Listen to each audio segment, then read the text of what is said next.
Ó Mãe Santíssima, intercedei por nós para que possamos bem compreender os ensinamentos de vosso Divino Filho, nosso Senhor e Salvador Jesus Cristo, e as explicações dos pais da Igreja. Ó Virgem Imaculada, ofereço-vos este trabalho e peço que abençoais aqueles que o ouvirem, e que seja para a maior honra e glória de Deus. Amém. Senhor onipotente, purificai o meu coração e os meus lábios. Vós, que purificastes os lábios do profeta Isaías com carvão em brasa, e dignai-vos, por tal modo, purificar-me com a vossa misericórdia, para que possa dignamente anunciar o vosso santo Evangelho. Por Jesus Cristo nosso Senhor. Amém. Senhor, abençoai-me. Que o Senhor resida no meu coração e nos meus lábios, para que anuncie digna e convenientemente o seu Evangelho. Amém. Evangelho de Nosso Senhor Jesus Cristo, segundo São Mateus. Parábola do banquete nupcial. E respondendo Jesus, voltou a falar aos chefes dos sacerdotes e fariseus em parábolas. O reino dos céus é semelhante a um rei que celebrou as núpcias do seu filho.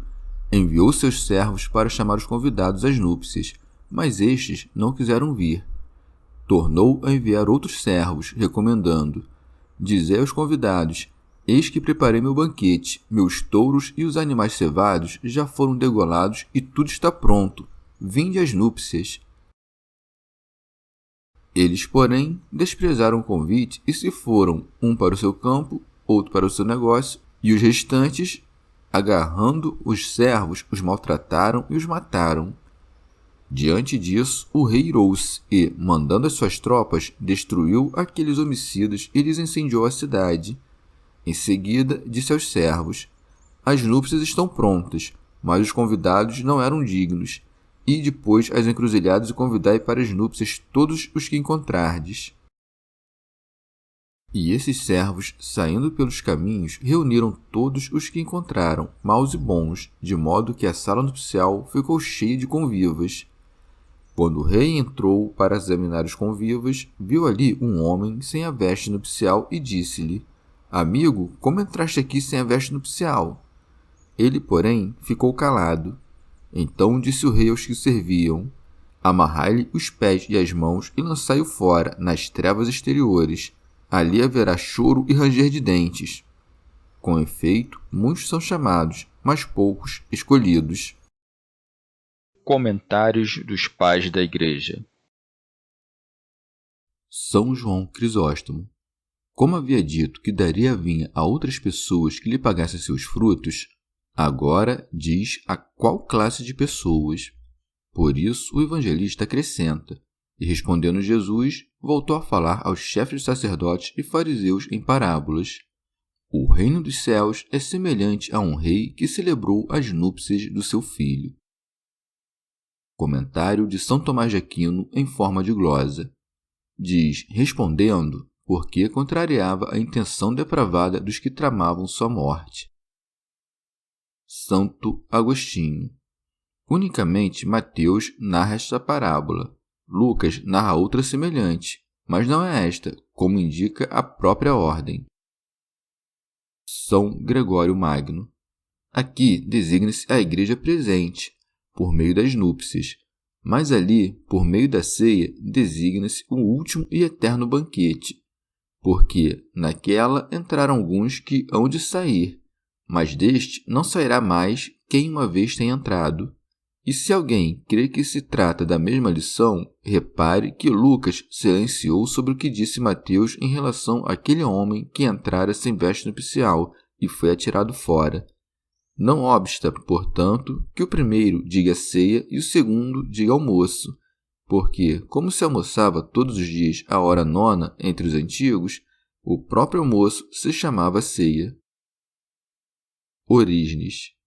O reino dos céus, no que diz respeito a quem ali reina, é semelhante a um rei, e no que diz respeito ao que com ele reina, ao filho do rei. No que diz respeito às coisas que há no reino do rei, é semelhante aos servos e aos convidados às núpcias, entre os quais se encontra também o exército do rei. E acrescenta: há um rei, para que, como se fosse um homem, fale aos homens e governe aqueles que não querem ser governados por Deus. Mas então o reino dos céus cessará de ser semelhante a um homem, porque, quando tiverem acabado a inveja, a disputa e as demais paixões e pecados, cessaremos também de andar como homens, e o veremos tal como é. Agora o vemos não como é, mas como, pela nossa administração, quis se fazer por nós. São Gregório Magno. Deus Pai celebrou as bodas de seu próprio Filho quando uniu este com a humanidade no ventre da Virgem. Mas, como o casamento não pode ser verificado senão entre duas pessoas, longe de nós pensarmos que a pessoa do nosso Redentor conste de duas pessoas unidas. Dizemos que consta e que está formada pelas duas naturezas, mas de nenhum modo é lícito crer que seja um composto de duas pessoas. Pode-se dizer de melhor maneira que este Rei Pai celebrou as bodas para seu Filho Rei, associando-lhe a Santa Igreja por meio do mistério da encarnação, e o leito nupcial deste esposo foi o ventre da Virgem Mãe.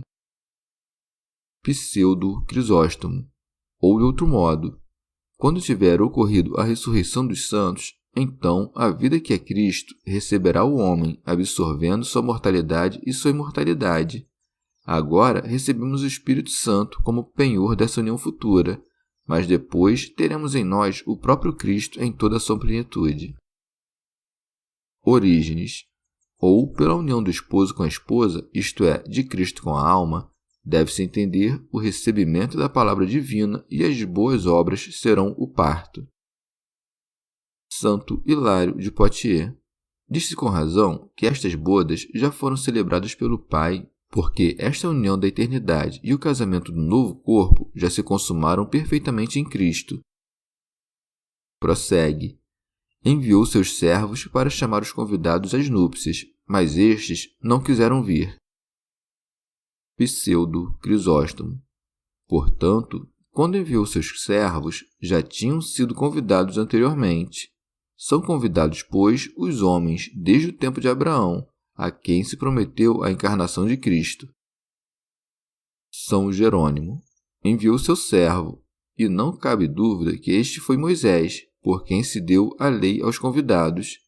Ainda que leiamos servos como se encontra em muitos exemplares, devemos entender que se refere aos profetas, por quem eles foram convidados, embora não quiseram vir.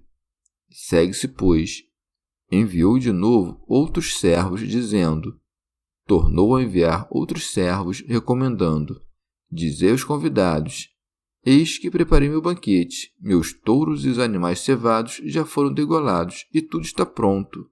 Vinde às núpcias.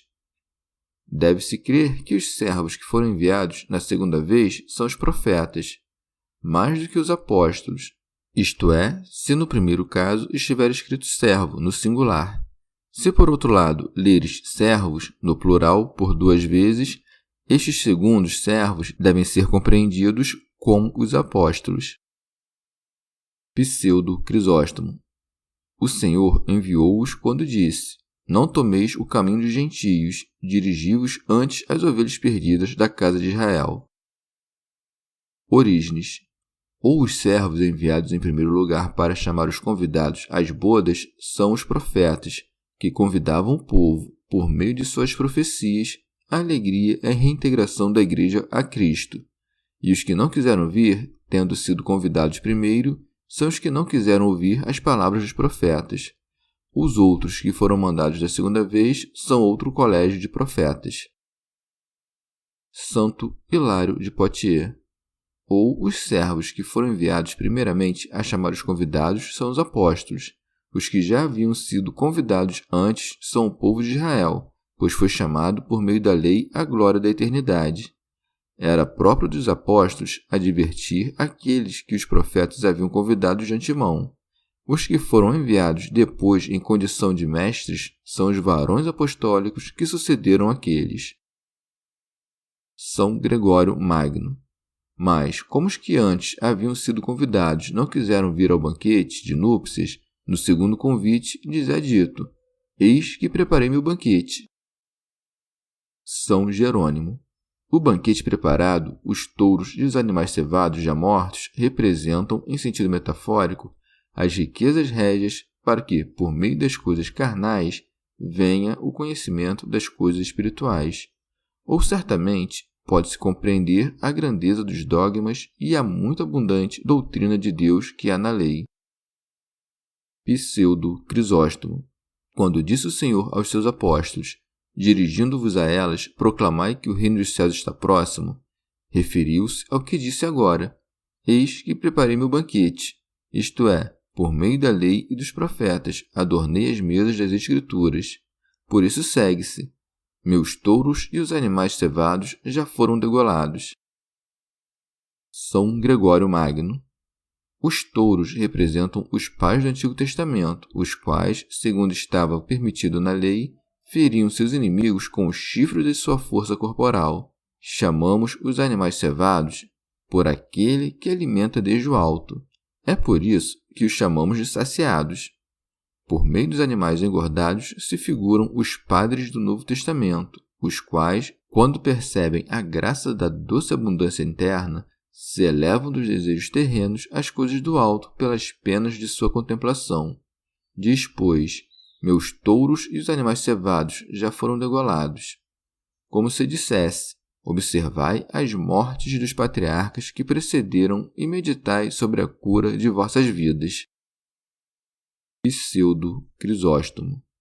Ou de outro modo, fala dos animais cevados e dos touros, não porque os touros não estivessem cevados, mas porque nem todos os animais cevados eram touros.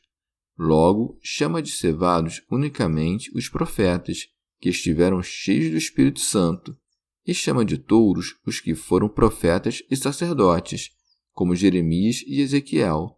Assim como os touros são os guias do rebanho, os sacerdotes são os chefes do povo. Santo Hilário de Poitiers. Ou de outro modo, os touros representam a gloriosa figura dos mártires, que foram imolados como vítimas escolhidas para a confissão de Deus. Já os animais cevados são os homens espirituais, porque são alimentados com o pão do céu, como as aves se alimentam quando hão de voar para alimentar as demais, fazendo-lhes partícipes da abundância de sua comida. São Gregório Magno. Deve-se advertir também que no primeiro convite nada se falou sobre touros ou animais cevados. Porém, no segundo, menciona que os touros e os animais cevados já estão mortos, porque o Deus Onipotente, quando queremos ouvir sua palavra, acrescenta exemplos, para que tudo o que cremos impossível tanto mais fácil se torne para nossa superação quanto, pelo que ouvimos, outros já passaram por isso. Orígenes. Ou porque o banquete que estava preparado é a palavra divina, entende-se que a grande força desta palavra está representada por meio dos touros, e o que eles têm de suave e deleitável é o que se chama de cevados. Se alguém, pois, profere certas palavras medíocres e não vigorosas, e que não possuem a grande virtude da razão, parecem-se com coisas magras. Já os engordados são aqueles discursos em que, para cada proposição, são aduzidos muitos exemplos, repletos de força probatória. Por exemplo, se alguém profere um discurso sobre a castidade, será bem compreendido se aduzir o exemplo da pomba. Mas, se proferir o mesmo discurso de santidade, repleto da razão probatória das Escrituras, a um só tempo deleitará e fortalecerá a alma do ouvinte, entregando-lhe, pois, um discurso engordado. Pseudo Crisóstomo. E quando diz tudo está pronto, entende-se que já está cumprido nas Sagradas Escrituras tudo o que se busca para a salvação. O ignorante encontra ali algo que aprender, o desobediente encontra algo que temer, o trabalhador encontra ali promessas pelas quais é estimulado a trabalhar. Comentário de São Tomás de Aquino em forma de glosa. Ou está tudo pronto, isto é, está preparada a entrada, que antes estava fechada, para o reino, por meio da fé em minha encarnação. Pseudo Crisóstomo. Ou diz que está preparado tudo o que pertence ao mistério da paixão do Senhor e da nossa redenção. Por isso diz: vinde às núpcias. não com os pés, mas com a fé e com a boa conduta. Prossegue. Eles, porém, desprezaram o convite. O porquê de o desprezarem se dá a conhecer quando acrescenta. E se foram, um para o seu campo, outro para o seu negócio. São João Crisóstomo. Mesmo parecendo tratar-se de ocasiões razoáveis para a recusa, aprendemos aqui que, ainda que sejam necessárias as coisas que nos detêm, é oportuno sempre dar preferência às coisas espirituais. E a mim parece que, quando alegavam estas razões, estavam encobrindo sua negligência. Santo Hilário de Poitiers. Os homens, pois, ocupam-se das coisas mundanas, como de uma casa de campo. Muitos, porém, são detidos por causa do amor ao dinheiro. Pseudo Crisóstomo. Ou de outro modo, quando fazemos algo com o trabalho das nossas mãos, por exemplo, quando cultivamos um campo ou uma vinha, ou quando fazemos uma obra de madeira ou de ferro, assemelhamo-nos a esse homem que cultiva sua propriedade rural. E, ao contrário, quando obtemos outros ganhos, porém não pelo trabalho de nossas mãos, tudo isto se chama negócio. Ó mundo misérrimo, e miseráveis os que o seguem! Com efeito, as obras mundanas sempre privam os homens da vida. São Gregório Magno. Aquele que emprega todos os esforços ao trabalho terreno ou que está dedicado às ações do mundo simula meditar o grande mistério da encarnação e viver segundo ele, como aquele que vai até a casa de campo ou até o negócio e, se recusando a vir às bodas do rei. Por vezes, o que é ainda pior, alguns dos convidados não somente rejeitam a graça, como também a perseguem. Por isso acrescenta. E os restantes, agarrando os servos, os maltrataram e os mataram. Pseudo Crisóstomo. Ou pela ocupação da casa de campo, designa-se a plebe dos judeus, que pelo seu deleite mundano foram separados de Cristo.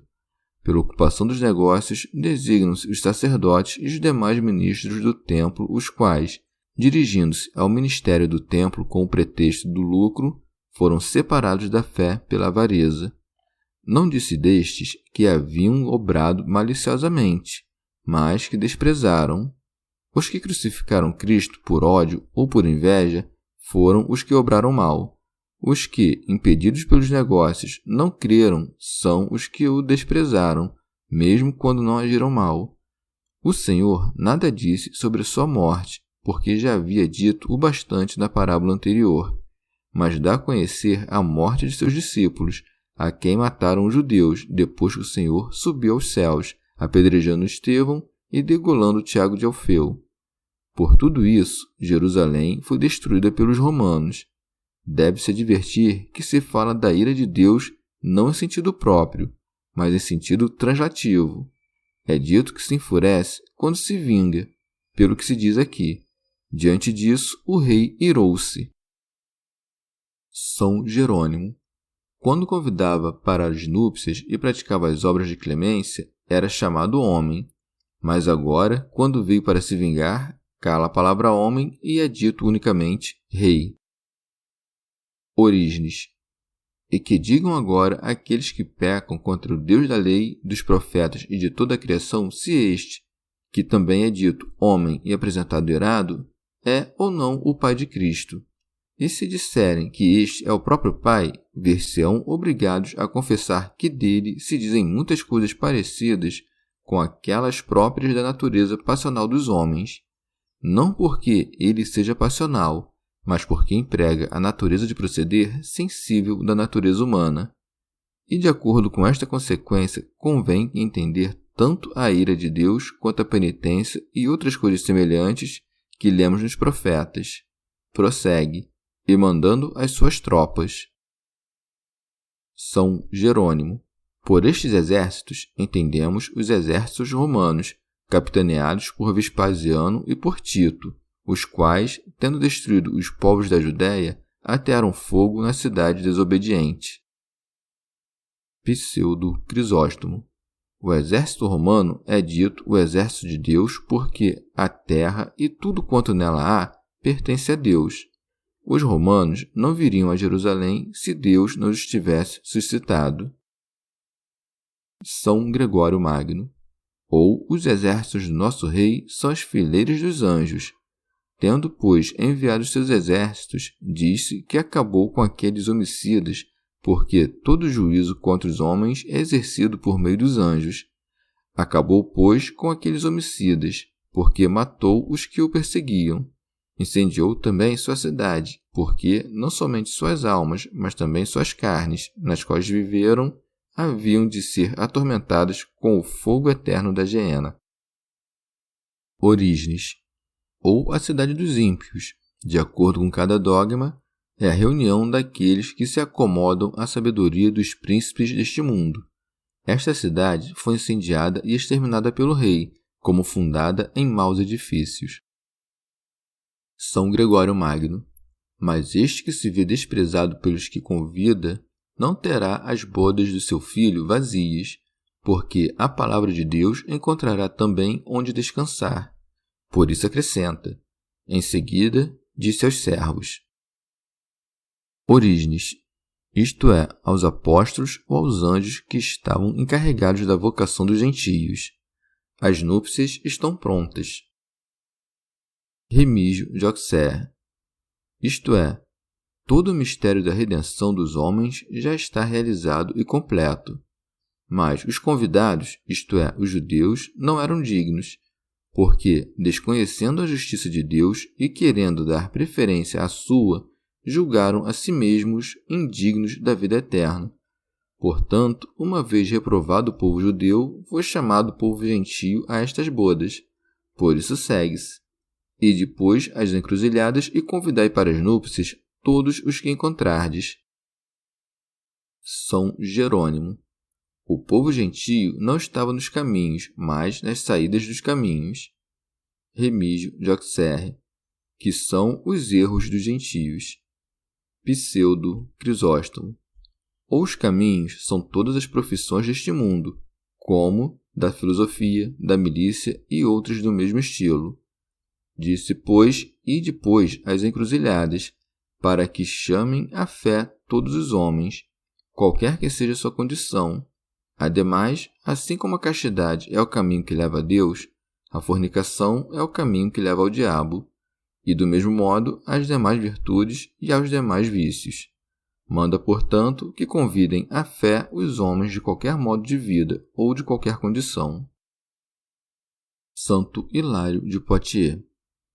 Também pode-se entender por caminho a duração desta vida, e, portanto, recebem a ordem de ir até as encruzilhadas, porque o passado é perdoado a todos. São Gregório Magno. Ou de outro modo, na Sagrada Escritura, entende-se por caminho as ações. As saídas dos caminhos são as faltas das ações, porque, com frequência, vêm a Deus com facilidade aqueles que não tiveram nenhuma prosperidade nas ações terrenas. Orígenes. Ou de outro modo, creio que este primeiro convite para as núpcias se dirigia a algumas almas simples. Em verdade, Deus quer que venham ao banquete da palavra divina, principalmente aqueles que são mais inteligentes para compreender.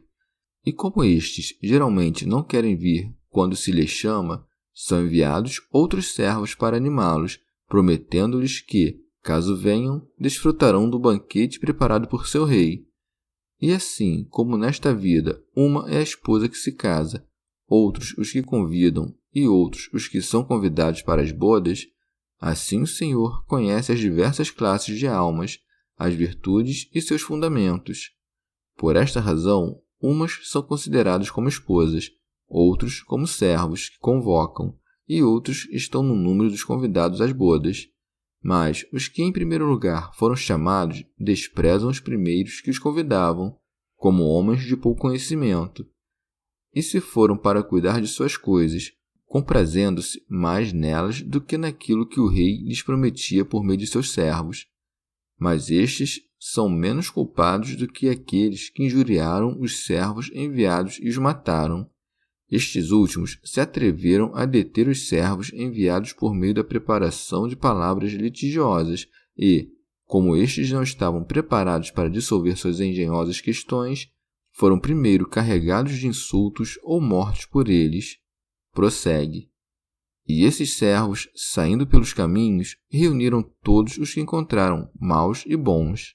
Tendo os servos saído, seja da Judéia ou de Jerusalém, como os apóstolos de Jesus Cristo, seja dos interiores, como os santos anjos, e vindo aos diversos caminhos dos diferentes costumes, reuniram todos os que encontraram, e não se preocupam se alguma vez foram maus ou bons, antes de serem chamados. Aqui devemos entender como bons os que simplesmente são mais humildes e mais retos entre aqueles que vinham ao culto de Deus e aos quais convinha o que diz o apóstolo. Quando os gentios que não têm lei fazem naturalmente as coisas que são da lei, esses, não tendo lei, a si mesmos servem de lei. São Jerônimo. Também entre os gentios há uma diversidade infinita, pois sabemos que uns estão mais inclinados aos vícios e outros estão dedicados, por suas virtudes, à honestidade. São Gregório Magno. Ou diz isso porque nesta igreja não pode haver bons sem maus, nem maus sem bons. E não foi bom aquele que se recusou a tolerar os maus. Prossegue. De modo que a sala nupcial ficou cheia de convivas. Orígenes. As bodas, isto é, de Cristo e da Igreja, se encheram porque foram trazidos a Deus os que foram encontrados pelos apóstolos e se recostaram para banquetear-se nas bodas. Mas foi conveniente chamar os bons e os maus, não para que os maus continuassem sendo maus, mas para que deixassem as vestes impróprias para as bodas e vestissem os trajes nupciais, isto é, o coração de misericórdia e de bondade. Por isso, depois entra o rei para ver os que estavam sentados antes de servir-lhes o banquete, para manter junto de si os que tenham os vestidos nupciais, e para arriscar e condenar os que não o tenham. Por isso segue, quando o rei entrou para examinar os convivas. Pseudo Crisóstomo. Não porque o Senhor não esteja em algum lugar, mas onde quer olhar atentamente pelo juízo, aí se diz que está presente. Onde, no entanto, não quer, parece que está ausente. O dia da inspeção é o dia do juízo, quando visitará todos os cristãos que descansam sobre a mesa das Sagradas Escrituras. Orígenes. Quando entrou, viu um certo homem que não havia mudado de costumes, por isso segue-se. Viu ali um homem sem a veste nupcial. Disse no singular, porque são de um único gênero os que conservam a malícia depois da fé, como a tiveram antes da fé. São Gregório Magno. Que devemos entender por vestido de bodas, senão a caridade? Porque o Senhor a teve em si quando veio celebrar suas bodas com a igreja. Portanto, entra na festa de núpcias, mas sem veste nupcial, aquele que tem fé na igreja, mas não tem caridade. Santo Agostinho. Ou vai às núpcias sem veste nupcial aquele que busca ali sua própria glória e não a do esposo. Santo Hilário de Poitiers. Ou a veste de bodas é a graça do Espírito Santo e o brilho do vestido celestial que, recebido pela confissão da fé, deve ser conservado imaculado e íntegro até a reunião do reino dos céus. São Jerônimo. Ou o vestido nupcial são os preceitos do Senhor e as obras que se praticam em virtude da lei e do Evangelho. Estas constituem o vestido do homem novo, e se alguém, usando o nome de cristão, for encontrado no dia do juízo sem este traje, imediatamente será acusado. Por isso segue-se. E disse-lhe: Amigo, como entraste aqui sem a veste nupcial? É chamado de amigo porque foi convidado às bodas, como sendo amigo pela fé, mas repreende seu atrevimento, porque profanou com uma veste imunda a pureza das núpcias. Orígenes. E como aquele que peca e não se veste do Senhor Jesus Cristo não tem desculpa alguma, prossegue. Ele, porém, ficou calado. São Jerônimo. Então, quando todos os anjos e o mundo inteiro forem testemunhas dos pecados, não haverá lugar para descaramentos, nem possibilidade de negação. Orígenes. Mas não só foi expulso das bodas aquele que as ultrajou, como também foi atado pelos ministros do rei, já preparados para este fim, com a presteza que ele mesmo não havia empregado para fazer coisas boas.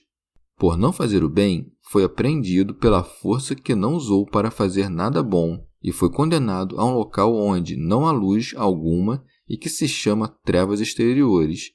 Por isso segue-se. Então disse o rei aos que serviam: amarrai-lhe os pés e as mãos e lançai-o fora nas trevas exteriores. São Gregório Magno. São atados então nos pés e nas mãos, pela severidade da sentença, aqueles que anteriormente não quiseram, por uma melhora de vida, ser atados longe das más ações, ou então a pena correnta aqueles que anteriormente eram, pela culpa, atados longe das boas ações. Santo Agostinho. O embaraço dos desejos maus e distorcidos é aquele por que é atado quem faz as coisas pelas quais será lançado nas trevas exteriores. São Gregório Magno. Chamamos de trevas interiores a cegueira do coração e de trevas exteriores a noite eterna da condenação. Pseudo Crisóstomo. Ou assim designa a diferença de tormentos que se aplicarão aos pecadores. Há, pois, as primeiras trevas exteriores, as menores trevas interiores e os últimos lugares. Prossegue. Ali haverá choro e ranger de dentes. São Jerônimo. No pranto dos olhos e no ranger dos dentes, dá-se a conhecer a magnitude dos tormentos por meio de uma metáfora de membros corporais. E os pés e as mãos atadas, o pranto dos olhos e o ranger de dentes, são para que se entenda e comprove a veracidade da ressurreição. São Gregório Magno.